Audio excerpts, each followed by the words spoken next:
A diferença entre um designer e um artista visual ou digital de primeira classe, que é como eu designo na minha bio, é em relação à abrangência que a percepção da ferramenta e da criatividade ela pode ter sobre um determinado projeto, por exemplo. O designer ele é uma profissão, assim como o fotógrafo é uma profissão, o retocador digital ele é uma profissão, o ilustrador também faz parte desse leque, né, de profissões que um artista visual engloba. O artista visual é aquele cara que ele não pensa somente na forma como a ferramenta o auxilia, mas principalmente em como todo o leque de ferramentas, criatividade, soluções, gerenciamento, gestão, abrangência, a arte em si só, ela não é só ligada ao resultado ou à imagem em si como objetivo final, mas a arte ela está envolvida em uma série de outras esferas que valorizam o que a arte é na percepção de uma pessoa, por exemplo. Quando você fala em vender uma arte ou tocar uma arte a partir da visão de outros espectadores, ali tem uma série de fatores que envolvem a sedução, a negociação, a valorização da obra, a criação, a participação do designer, do retocador, do fotógrafo, enfim, das pessoas realmente envolvidas nesse processo, que faz com que um artista visual ele precise obrigatoriamente ter conhecimento sobre tudo isso, porque quando ele se prende somente à ferramenta ou à profissão, ele é apenas uma parte de todo um contexto que envolve a arte digital hoje, que é um mercado que a gente tem visto ano após ano ser cada vez mais fomentado. Hoje a gente vive num mundo completamente digital, que a comunicação ela é não só mais necessária, mas obrigatória na vida de todas as pessoas. Quando você transforma essa comunicação o mais próximo possível do sentimento do que a arte é, que é um valor intangível, aí você extrapola todos os pontos necessários para você ser um profissional reconhecido, bem remunerado e que, consequentemente, se destaca no mercado onde não é só comunicar, mas é comunicar e a gente fala que é tocar, né? É onde a gente entende que a mensagem, ela ultrapassa a visão do artista. Ela começa a ser interpretada através da visão de quem a recebe. A minha história com a criação, ela desde muito cedo, assim, eu lembro, enfim, eu sempre fui um cara muito curioso, desde a minha infância, eu sempre gostei muito de desenhar e de perceber como as coisas se encaixavam e não só como elas existiam. Então, eu tinha uma visão um pouco mais aberta quanto a isso, mas, enfim, isso se a gente for pensar 30 anos atrás, cara, era um mercado muito obscuro ainda, onde as coisas realmente eram meio mato. No digital sequer existia, a gente vivia num processo completamente analógico. E eu cresci, né, com essa percepção, cresci um pouco com essa visão sobre as coisas, mas nunca imaginei que algum dia eu pudesse crescer, viver minha vida e me tornar o profissional que eu sou hoje, graças à arte e graças ao Photoshop, que é um software que me dá total liberdade e possibilidade de colocar para fora tudo aquilo que tem na minha mente, ou segundo o meu olhar. Enfim, eu cresci numa família muito tradicional, meus pais tinham uma linha muito rigorosa, dizia ou eu faço direito, ou eu faço medicina, ou eu vou fazer engenharia. Isso nunca me encaixou, né, na pessoa que eu era, assim. Óbvio, eu era uma criança, eu ainda não tinha nenhum poder de decisão e muito menos sabia qual era o melhor caminho. Eu acreditava que os meus pais iam me guiar, né, nas melhores decisões possíveis. E em 2002, eu era um cara muito ligado à internet.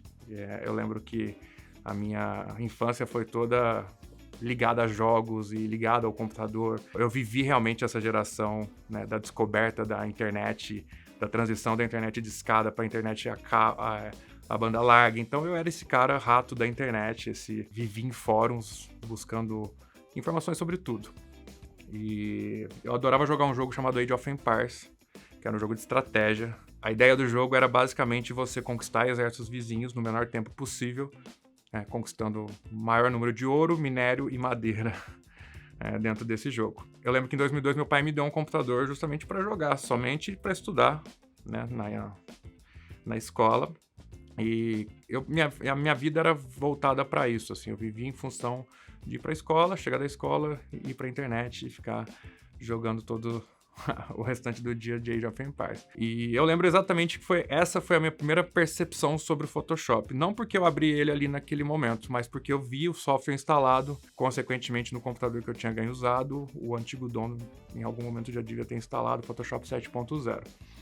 E um dos grandes pontos que me fizeram ir para o software é que, poxa, eu realmente era um cara dedicado e eu, né, me empenhava e eu estudava bastante a respeito do jogo. E eu conseguia fazer o maior tempo possível dessa conquista em 7 minutos e 20 segundos.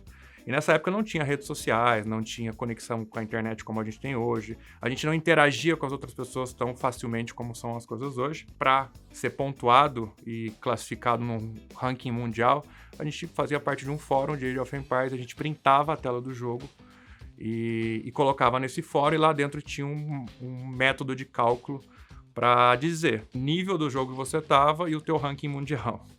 E eu cheguei a ter a ser o 7º melhor jogador do Brasil na época, de Age of Empires, e eu ficava muito puto, porque eu realmente me dedicava, me empenhava, e, cara, os melhores jogadores do mundo, que eram os chineses, faziam, sei lá, em 2 minutos e 40. Não tinha como eu aumentar o meu nível de jogo. E aí eu tive a brilhante ideia de manipular os resultados do jogo. Então eu printava a tela, e aí eu fui pro Photoshop, e eu descobri que, através de algumas coisas de copy-paste, muito mal feito na época, eu consegui alterar não somente o tempo que eu fazia, a quantidade de ouro, minério e prata. Esse sentimento foi a primeira vez que eu tive um sentimento muito legal de liberdade de expressão, assim. Porque pela primeira vez eu conseguia perceber que eu podia fazer com que as pessoas enxergassem aquilo que eu queria que elas enxergassem, né? E que não necessariamente era o real. E isso se conectou muito mais tarde, quando eu comecei a trabalhar nessa área, com o que é o sentimento da comunicação hoje, ou o que é o sentimento da arte, muitas vezes. Que é você expressar a sua visão para as pessoas segundo aquilo que você enxerga e segundo aquilo que você vê. E que não necessariamente, às vezes, é o real. A história com o Photoshop começou aí. Isso em 2002, e aí eu logo me apaixonei profundamente. Comecei a buscar muito conteúdo na internet a respeito, não tinha nada no mundo ainda muito aprofundado.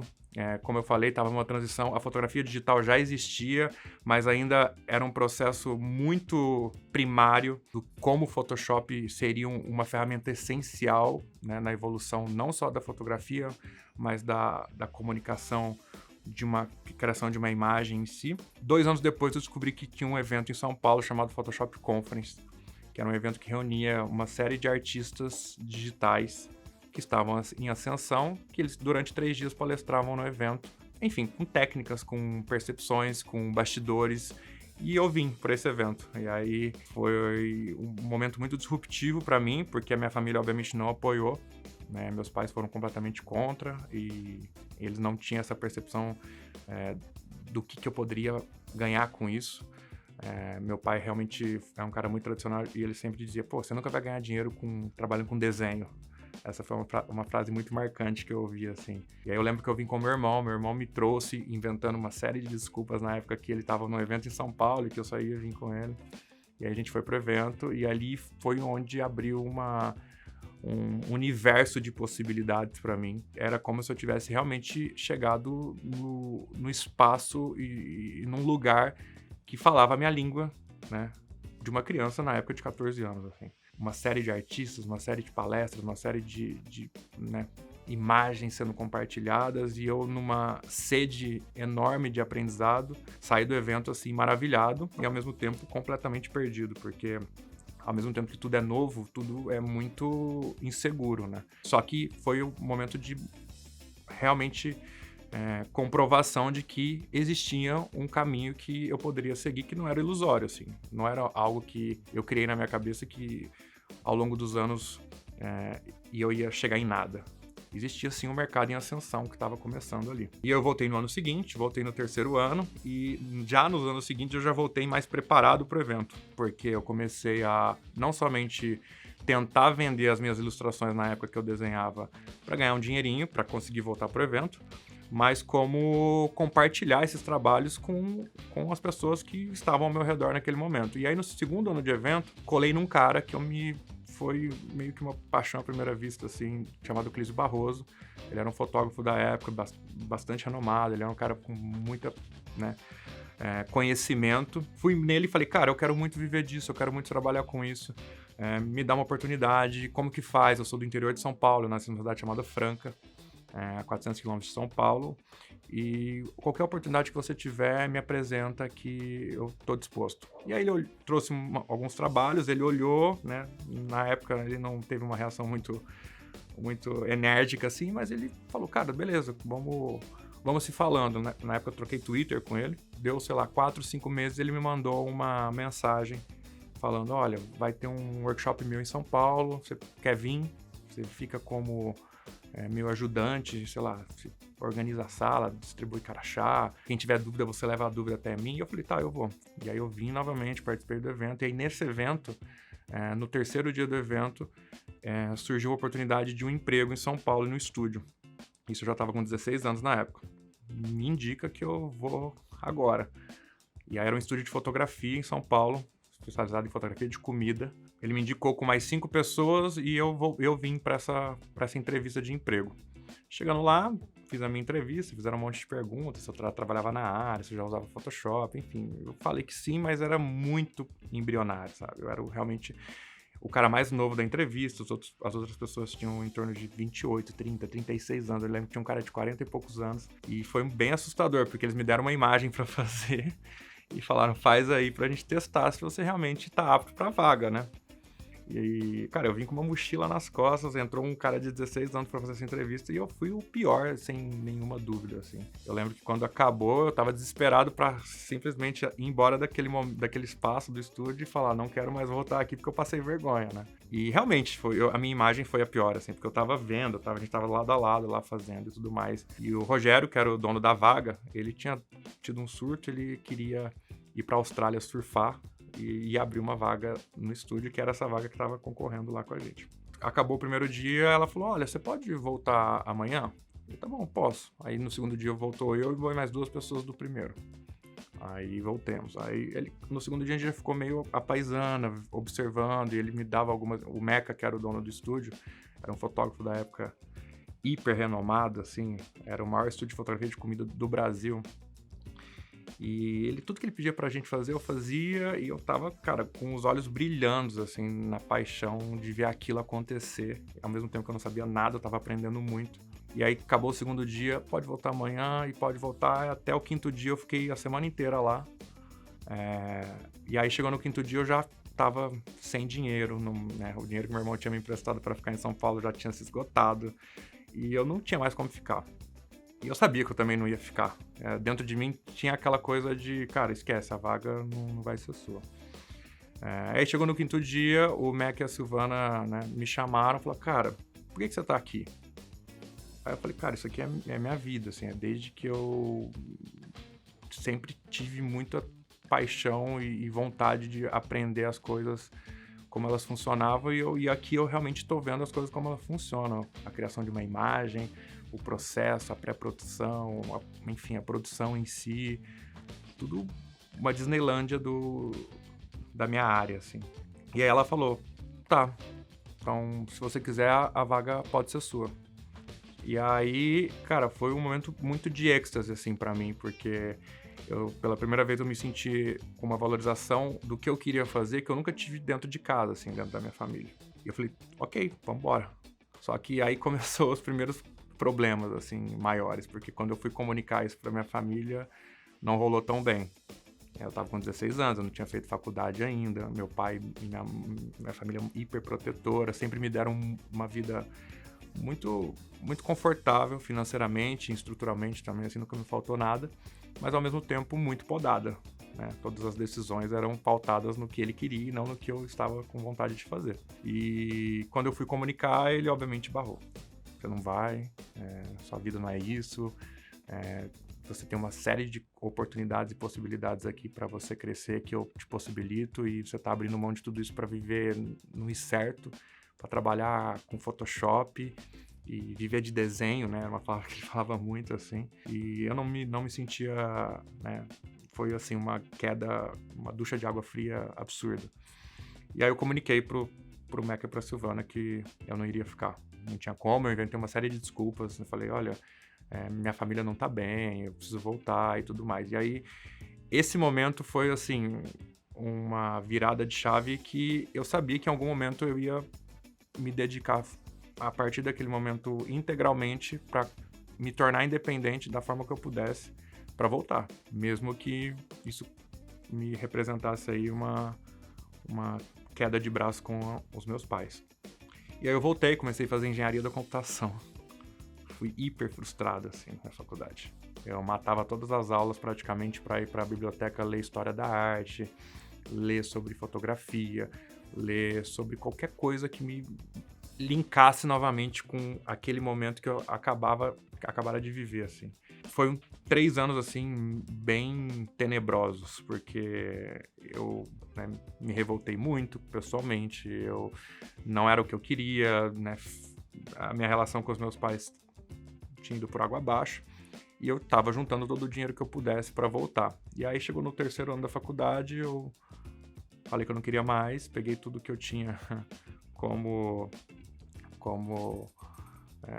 oportunidade e dinheiro, e meu irmão me emprestou mais uma grana, e eu bati na porta do estúdio e perguntei se eu podia voltar.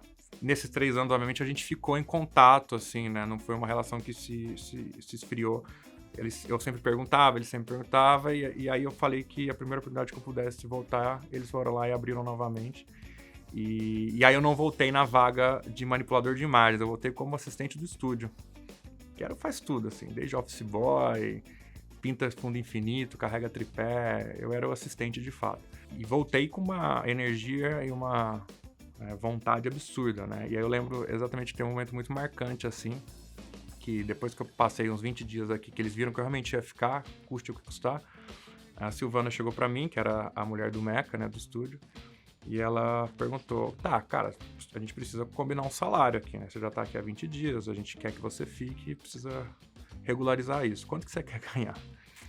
E aí eu não tinha noção, porque até então eu nunca tinha tido um salário de fato. Foi meu primeiro emprego, assim. Falar que eu não tinha tido um salário, eu ganhava, na época, eu tinha feito um estágio que eu ganhava R$600 em Franca, numa escola de ensino superior, assim. E aí, quando eu tava quase falando, falei, cara, na minha cabeça eu vou falar uns R$1.500, R$2.000, e é isso, vambora. Aí na hora que eu tava quase falando assim, então, acho que eu quero ganhar uns... Assim, então, porque o menino que você vai assumir a vaga agora ganhava R$5.200. Só que a gente vai te pagar 4, tudo bem? Aí, tipo, foi um sentimento, eu falei, caralho, tô rico, sabe? E por muito poucos segundos ali, eu tinha falado um valor muito menor e que né, teria, sei lá, ido para uma outra linha de conversa.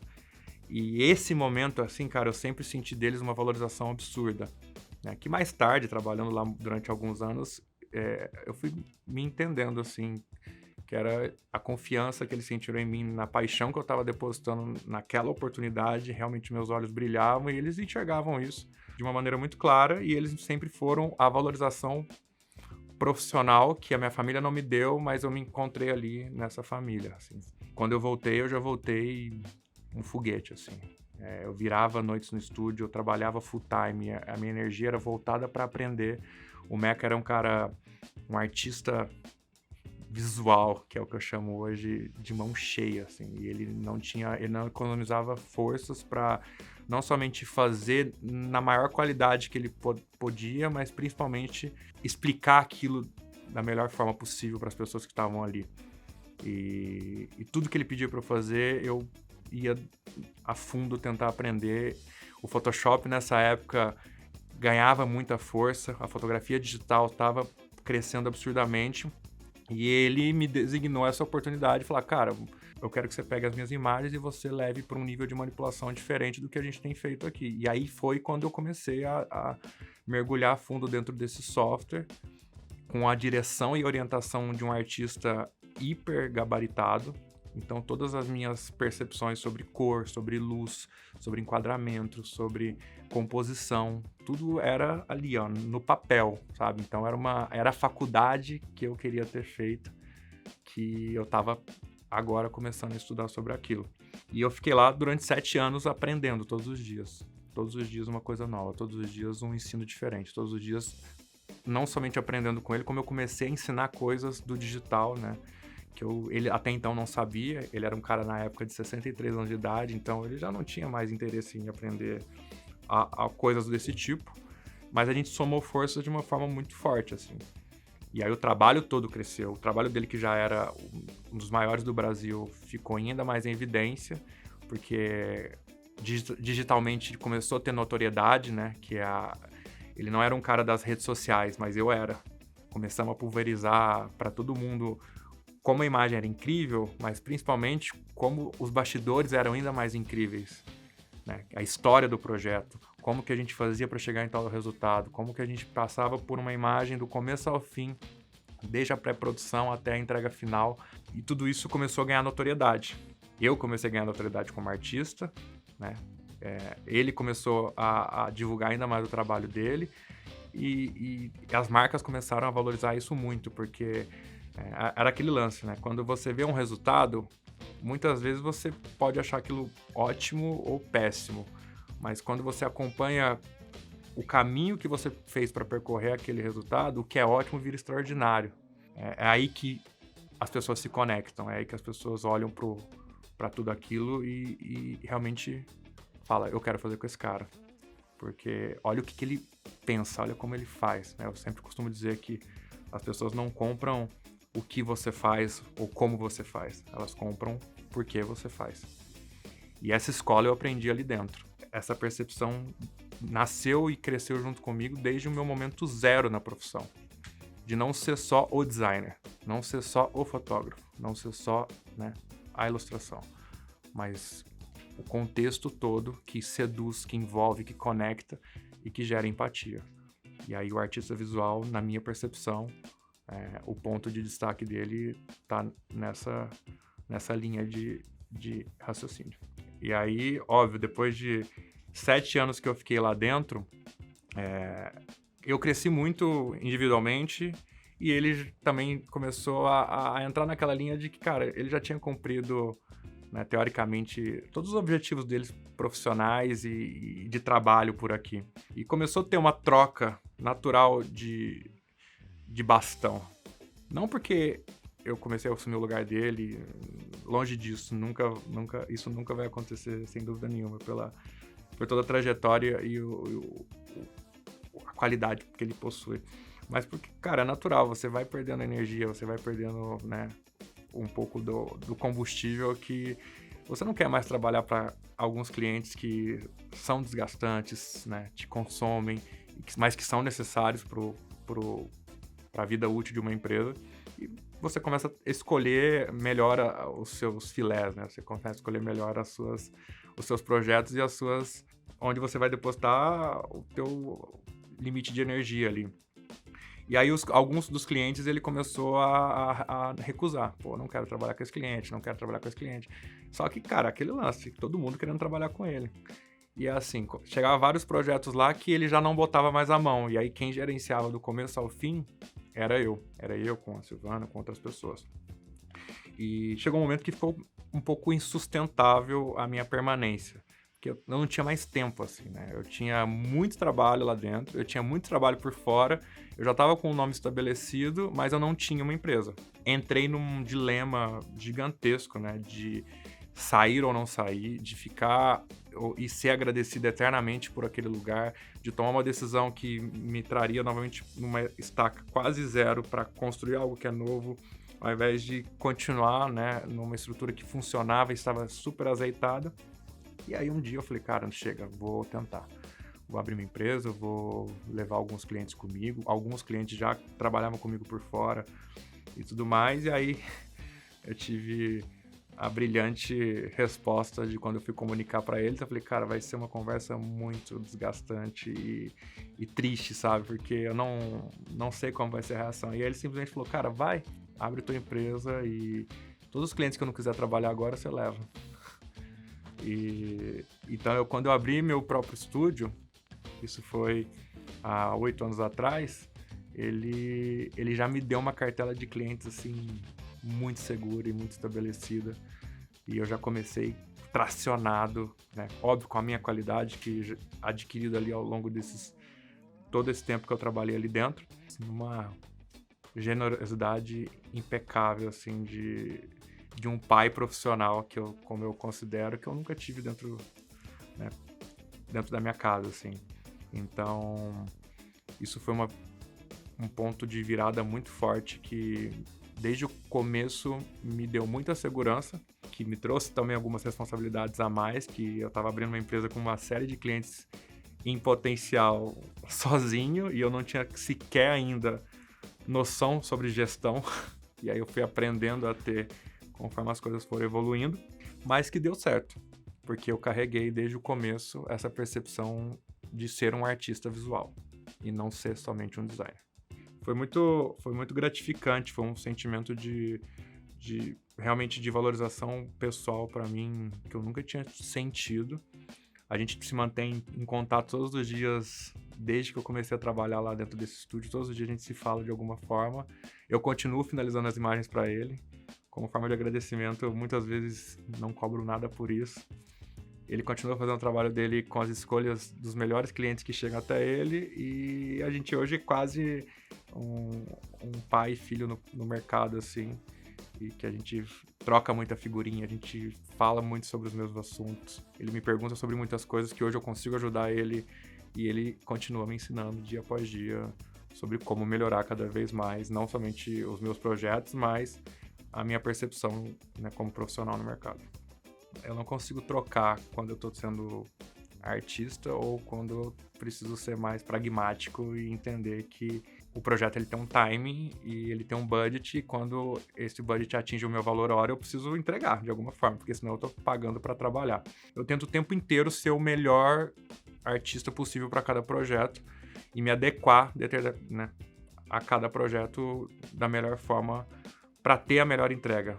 Porque hoje em dia eu, graças a Deus, posso escolher quais os projetos que vão me dar liberdade para expressar aquilo que eu consigo fazer de melhor. Óbvio que tem vários trabalhos que são os trabalhos que a gente precisa ser mais arroz com feijão ali e entregar o mais rápido possível. Dentro desse processo, mesmo assim, dá pra gente não fazer o que tem que ser feito somente. Dá pra ir além sempre.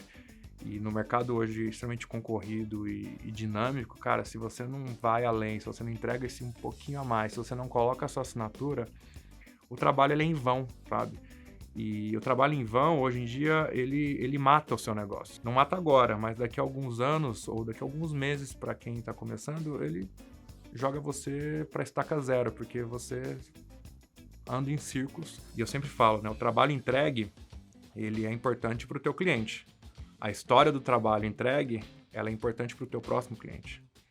Porque quem vai comprar a tua imagem, ela não vai ver só o resultado que você fez. E é aquilo que eu falei anteriormente, ela vai te buscar porque você colocou a sua identidade naquele resultado. Qual que é a diferença do retoque digital do Lucas ou do fulano ou do ciclano? É a maneira como eu expresso a minha assinatura ali. E que muitas vezes é o 0 a mais no final do orçamento, ou que diferencia um trabalho de outro, né? Não tem melhor nem pior. São visões completamente diferentes, e eu acho que esse é o grande segredo do digital e da arte em si. Tem gente que vai olhar para uma imagem que eu faço e não vai achar tão interessante assim. Tem gente que vai olhar para a imagem do fulano e vai achar mais interessante. Mas quando você coloca a sua assinatura, as pessoas começam a olhar para o resultado e falar, foi o Lucas que fez, né? Foi a mão dele nessas cores, nessas transições. Então, esse ponto importante é onde você vai além, você coloca o teu quê a mais. Eu não faço muito bem essa divisão hoje. Eu sei quanto eu posso gastar de tempo num projeto e eu não posso extrapolar aquilo, mas eu sempre tenho muito cuidado de calcular exatamente o tempo que eu vou, né, orçar para aquele projeto. Eu não tenho medo de falar não, e isso eu sempre incentivo todas as pessoas que me acompanham, assim, o seu não valoriza o teu sim. Então, muitas vezes, hoje em dia, muitos profissionais tendem a fechar qualquer projeto por qualquer preço e qualquer timing, Se você tivesse recusado esse projeto e pensado melhor, ou né, colocado ali sobre a mesa o porquê você recusou aquele projeto, que muitas vezes é por falta de organização e gerenciamento.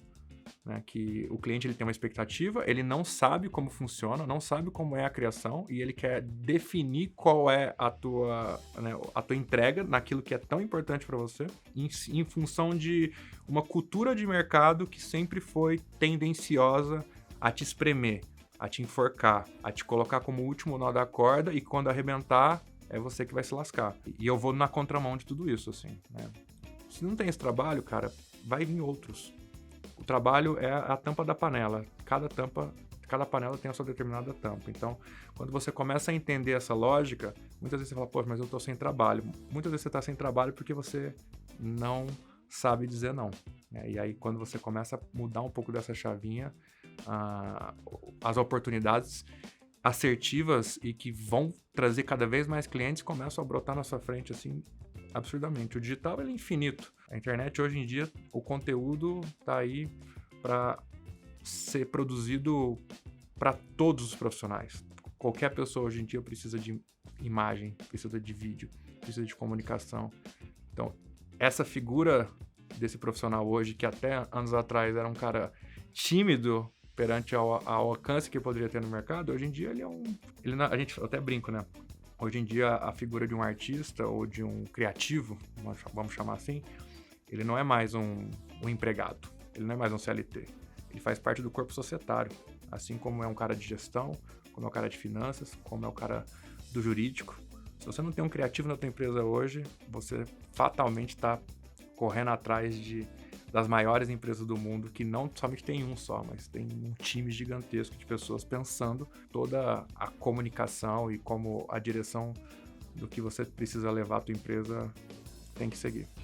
A minha formação foi inicialmente 100% publicitária, né? Eu caí nesse mercado para produzir para as outras pessoas, para os outros clientes, sendo sempre um pouco não, muitas vezes brifado, mas disruptivo. Eu era o cara que batia de frente quando eu não concordava com uma visão de um projeto ou quando eu achava que poderia melhorar fazendo atitudes ou decisões que não estavam pautadas inicialmente. Então eu sempre tive esse viés de colocar a minha linha autoral ali e que quando eu comecei a crescer no mercado, a publicidade começou a me incomodar um pouco, porque ela é isso e não tem como a gente fugir disso. A gente sempre vai estar um pouco engessado na forma como a publicidade é. E a arte autoral, né, ligada aí para uma produção 100% exclusiva minha, eu não tenho esse limite, né? Eu não tenho o que eu devo fazer. Eu faço o que eu quero, desde que, obrigatoriamente, eu tenha uma sequência lógica, né, do que é uma série, da comunicação que ela vai ter, de que de fato ela vai expressar. E eu comecei a conhecer uma série de outros artistas, porque outros artistas começaram a me chamar para finalizar as imagens, inclusive o Gabriel Vickbold é um deles, a Bettina Samaia, a Cláudio Ed, enfim, tem uma série de outros artistas que eu comecei a trabalhar. Isso me despertou esse sentimento de que eu poderia não somente produzir e finalizar as imagens para esses artistas, como começar a produzir autoralmente para mim. Ainda é um processo que eu já comecei a produzir algumas imagens, eu já tenho algumas séries feitas por mim, mas que eu ainda estou naquele momento de maturação.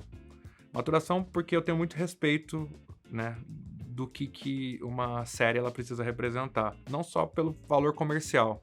Eu sei que se eu colocasse aí algumas coisas que eu tenho prontas para venda, possivelmente eu já teria atingido um público interessante.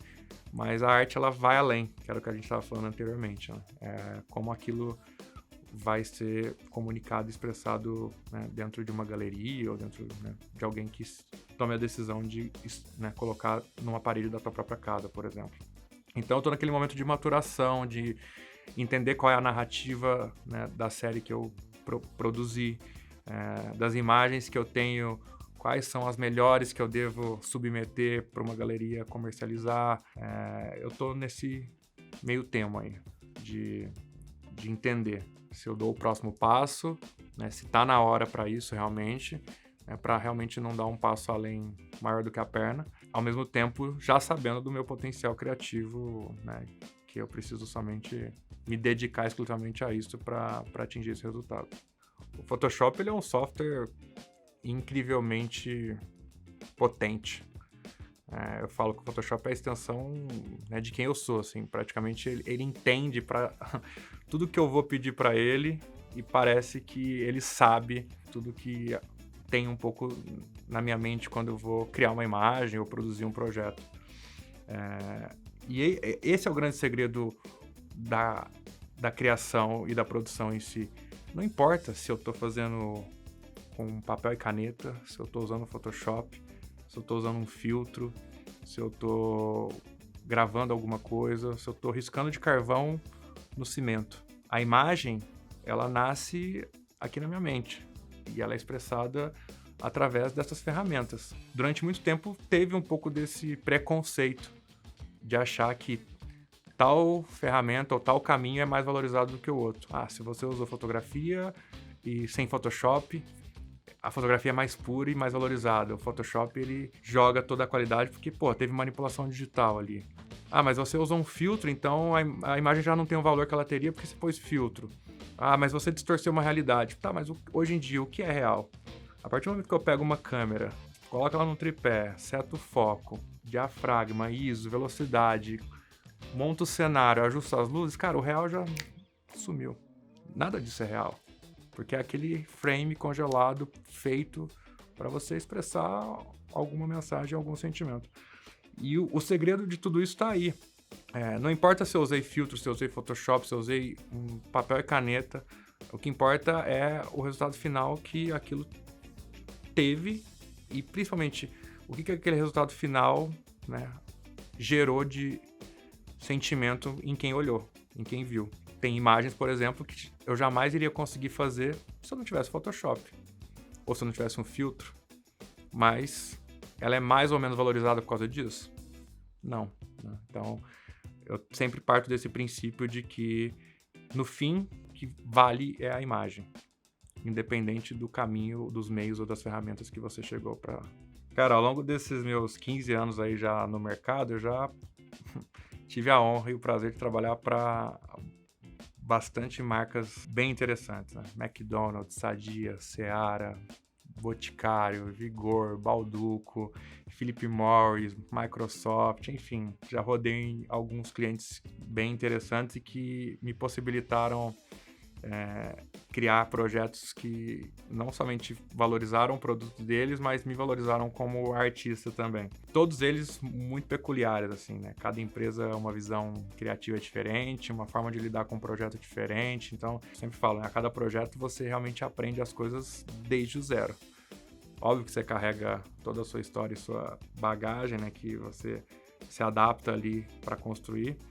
Mas é sempre um novo aprendizado. Eu acho que é por isso que eu me apaixono tanto pelo que eu faço, assim, porque ele não é uma rotina. Os caminhos são completamente diferentes e muitas vezes a gente não sabe como vai fazer e a gente vai ter que descobrir como fazer e isso é muito legal. Sempre tive uma visão muito clara de que meu trabalho ia me levar para a direção do meu próximo nível, assim, sempre me preocupei sempre em melhorar o meu portfólio, melhorar a minha entrega, melhorar a minha técnica para pegar projetos cada vez maiores, né? Desde o meu primeiro projeto pequenininho, assim, até essas marcas maiores hoje.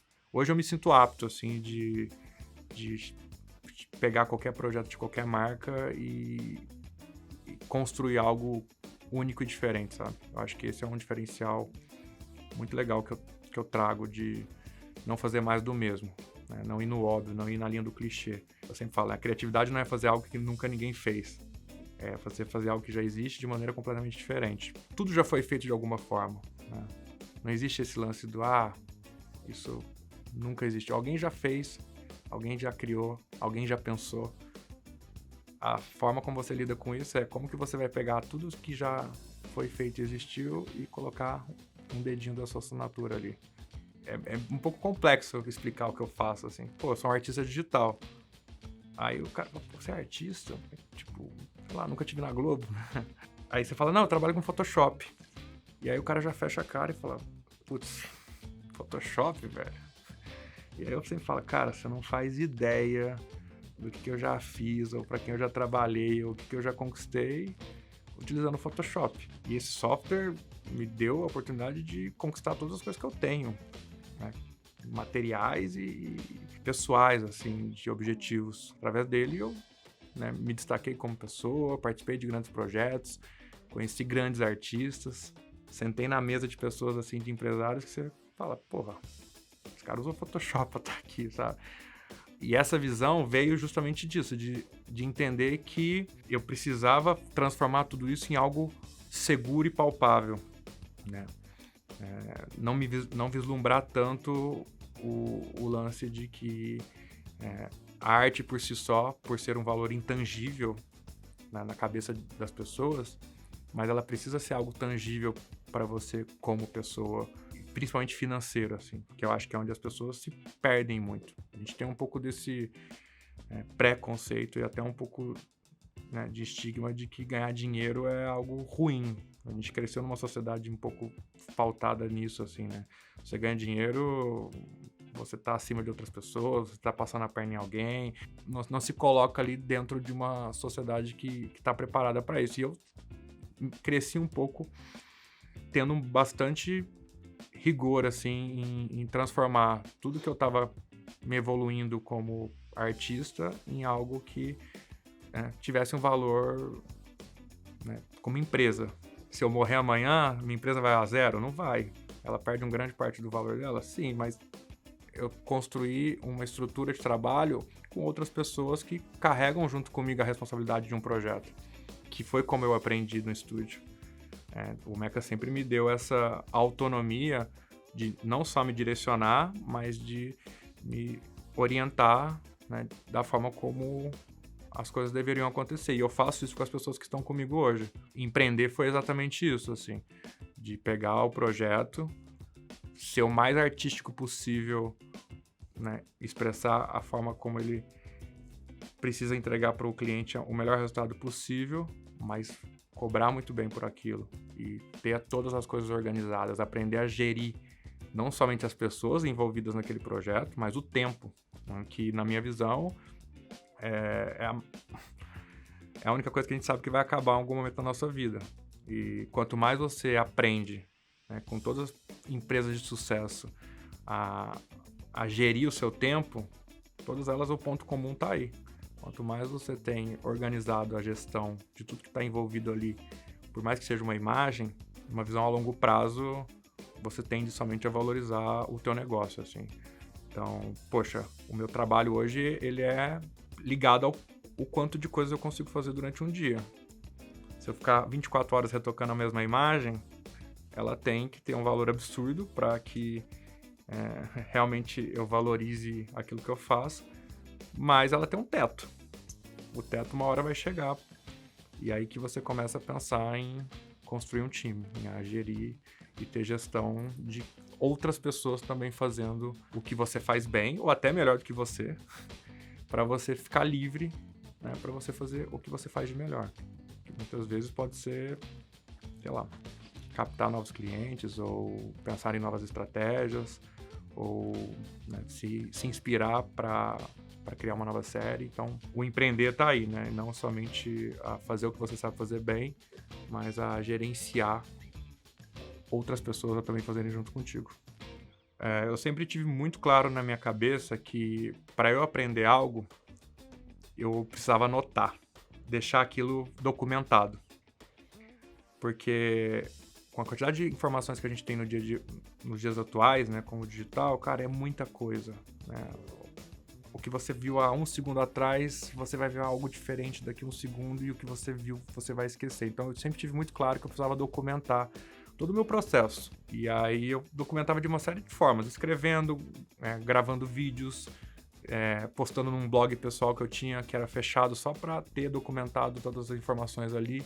Então, tudo que eu via de novo, seja um link, seja uma página, seja uma imagem, seja um conteúdo, eu documentava de alguma forma. E aí, eu comecei a aprender que eu não somente tinha que produzir conteúdo, mas eu que tinha que compartilhar esse conteúdo. E conforme eu falava com outras pessoas, eu via a visão de outras pessoas sobre aquele assunto, e isso potencializava ainda mais o meu aprendizado. E aí eu comecei a ajustar não só a forma como eu produzia, mas a minha metodologia para explicar o que eu produzia.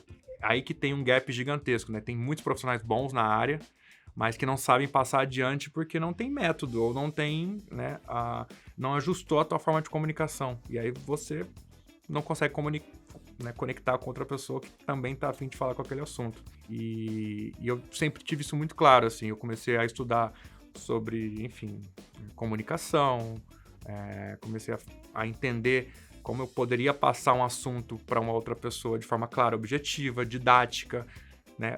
Explicar o óbvio de forma simples, economizando tempo, que hoje em dia ninguém mais quer ficar aí horas e horas aprendendo sobre um conteúdo, porque você tem que ter a tua dica rápida ali que vai mudar a vida, a trajetória de alguém, e isso é impagável. Então eu comecei a documentar e a compartilhar muito conteúdo, e isso começou a me dar muita notoriedade. Desde o começo, porque não tinha Tinha pessoas que já faziam, mas não da forma como eu comecei a fazer, assim. De uma forma que, além de educativa, ela era divertida. Eu tinha um quê de sarcasmo, eu tinha um quê de comédia, eu tinha um pouquinho de pitada ali de, né, alguma coisa que esquentava o assunto e as pessoas começaram a reverberar sobre aquilo que eu estava fazendo. Uma imagem que eu produzia, sempre tinha um bastidor, sempre tinha um making off, sempre contava a história do projeto, tinha fotos legais da imagem, né, tinha um estúdio envolvido, as pessoas... Então, esse bastidor fez com que o meu nome, lá em 2010, foi quando eu comecei a realmente produzir conteúdo, começou a ganhar audiência, assim, as pessoas começaram a me seguir no Facebook, na época era no Facebook. Depois eu logo migrei para o Instagram, e o Instagram começou com um formato que não aceitava, era só foto, então era muito difícil você gerar esse conteúdo mais dinâmico, e depois logo se adaptou para vídeo, e aí foi onde eu ganhei mais audiência ainda, mas sempre com essa preocupação de criar novas profissionais, por dois motivos. Primeiro, porque eu queria documentar o que eu estava evoluindo, e segundo, porque eu tinha dentro de mim esse sentimento de necessidade de levar adiante aquilo que alguém fez para mim lá no começo, porque eu pensava, poxa, se não fosse o Meca ter aberto o estúdio, ou aquele evento do Photoshop Conference, que era uma conferência que reunia artistas para falar sobre o que eu estava fazendo, cara, talvez a minha vida ia indo para um rumo totalmente distante do que eu sempre sonhei.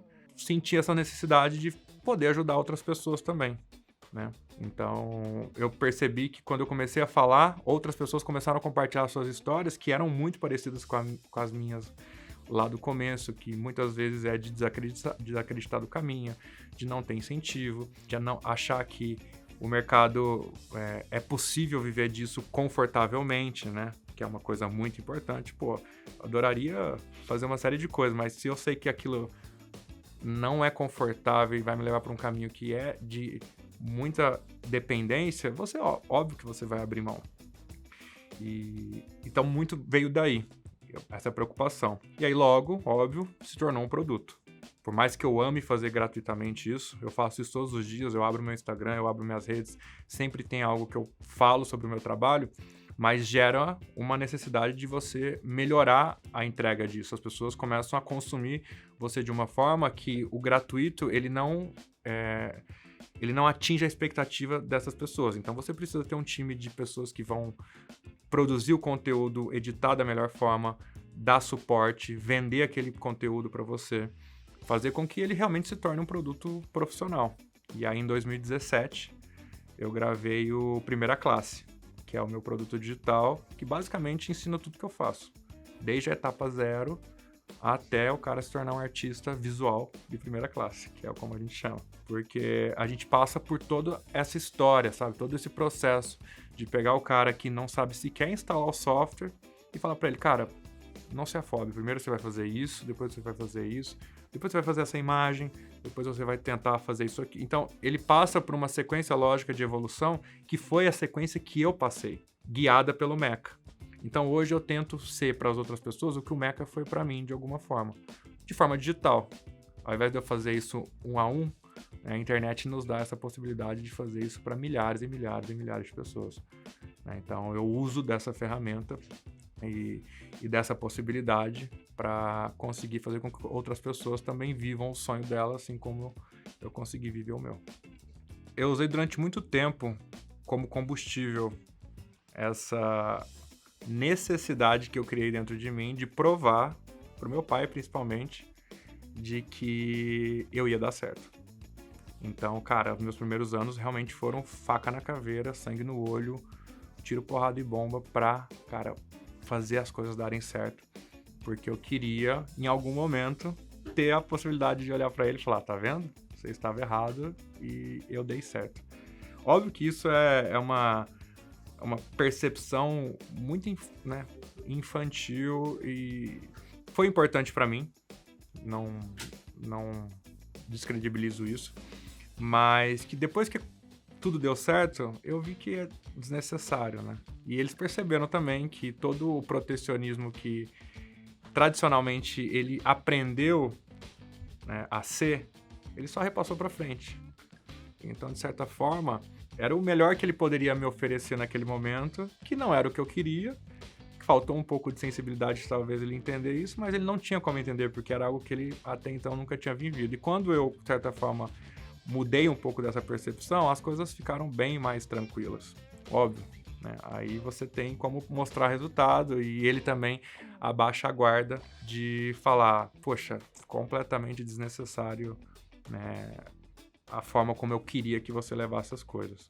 Mas para isso acontecer, necessariamente eu tive que viver isso, né? Então, teve muitas coisas positivas, muitas coisas negativas no meio desse caminho. A gente se resolveu mais tarde de uma forma muito, muito legal, transparente, amigável. Foi importante para mim, eu tinha que ter vivido isso para realmente chegar onde eu cheguei de alguma forma. Talvez se eu tivesse um pouco mais de facilidade que ele poderia prover para mim, poxa, isso poderia ter me atrapalhado, né, numa série de decisões que a insegurança te dá, né? É isso, a falta de segurança muitas vezes faz com que você arrisque. E o arriscar tem os seus pontos muito positivos, que é o empreender, né? Todo dia é uma frio na barriga diferente, é uma incerteza diferente. É você não saber se você vai para a direita ou para a esquerda, mas você vai arriscar e você vai fazer acontecer e vai dar certo. Tem um pouco disso aí.